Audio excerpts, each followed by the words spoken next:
इस वीडियो को देखने वाले सभी लोगों को सादर प्रणाम। आज के इस वीडियो में मैं बताने जा रहा हूं, अगर आप कंस्ट्रक्शन साइट पर काम कर रहे हैं या अपने घर पर हैं और आपके पास कोई ऑपरेटर्स नहीं है और आपको फिज़िकली फील्ड के ऊपर सीमेंट देखना है कि वो सही है या गलत, तो उसके काफ़ी फील्ड के टेस्ट आते हैं जो कि आप कहीं पर भी आप मौजूद हैं और आपके पास कोई ऑपरेटर्स नहीं है तो आप आसानी से चेक कर सकते हैं कि आपका सीमेंट सही है या गलत है। तो वो कुछ आसान से टेस्ट मैंने यहाँ पर नोट किए हुए हैं, जैसे कि आप देख सकते हैं कि फील्ड टेस्ट ऑफ सीमेंट। पहला टेस्ट आपका आता है date of manufacturing. Date of manufacturing का मतलब ये अपना हुआ कि कौन सी वीक लिखी जाती है वैसे सीमेंट में कि कौन सी वीक को अपना सीमेंट मैन्युफैक्चर हुआ है। एक साल में हमारे पास नॉर्मली 52 वीक्स होती हैं, तो यहाँ पर वीक जो मेंशन की हुई है वो देखिए कि 13th वीक को इस साल की ये मैन्युफैक्चर हुआ था। इसमें डेट भी दी गई है 27/3/2023। सबसे पहला यही काम होता है अपने को देखना कि कौन सी वीक को ये मैन्युफैक्चर हुआ है। इसके बाद में आप सीमेंट की बोरी अगर ध्यान से देखेंगे, हमें कंपनी से मतलब नहीं है, हमें पहले ये देखना है कि कौन सा सीमेंट है अपने पास। ये यहाँ पर लिखा है ऑर्डिनरी पोर्टलैंड सीमेंट, तो एक तरह अपने पास पोज़ोलाना पोर्टलैंड सीमेंट भी होता है। तो पहले ये देखना है कि अपने पास सीमेंट जो आया है वो ओपीसी है या पीपीसी है। उन दोनों में काफ़ी डिफरेंस होता है, उसके लिए मैं एक अलग से वीडियो बना के समझाऊंगा आपको। फिर दूसरे नंबर पे आपको देखना है कि कौन सा ग्रेड है, जैसे 43 ग्रेड भी यूज़ होता है और 53। तो यहाँ पर ऑर्डिनरी पोर्टलैंड सीमेंट हमारे पास अवेलेबल है और 53 उसका ग्रेड है। उसके बाद सबसे ज़रूरी है था ISI मार्क, और उसमें ISI मार्क के बाद में IS कोड मेंशन्ड है 269।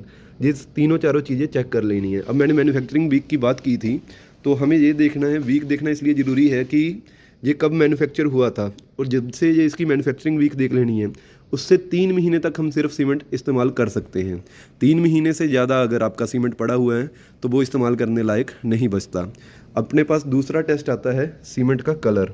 तो सीमेंट का कलर अपने पास ग्रे होता है नॉर्मली, जैसे कि आप देख सकते हैं, और लाइट ग्रीन शेड होनी चाहिए और ग्रे कलर होना चाहिए, तो ये अपना सीमेंट का कलर आ जाएगा।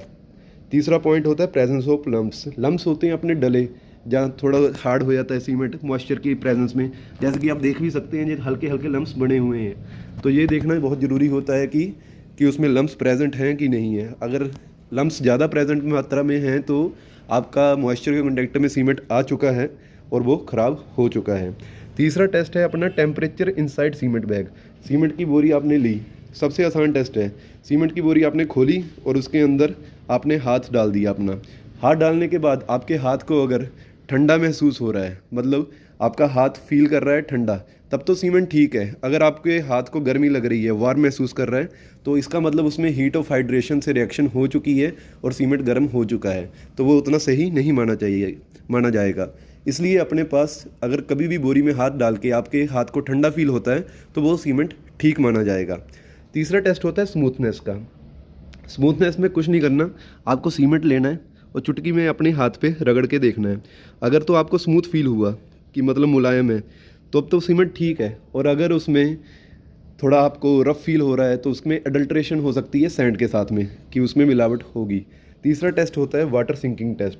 वाटर सिंकिंग टेस्ट में कुछ नहीं करना है, सीमेंट को थोड़ा सा लेना है और किसी विकर में, जार में आपको डाल देना है।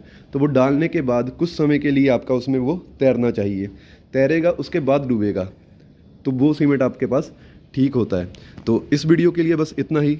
अंत में कहूँगा कि जय हिंद।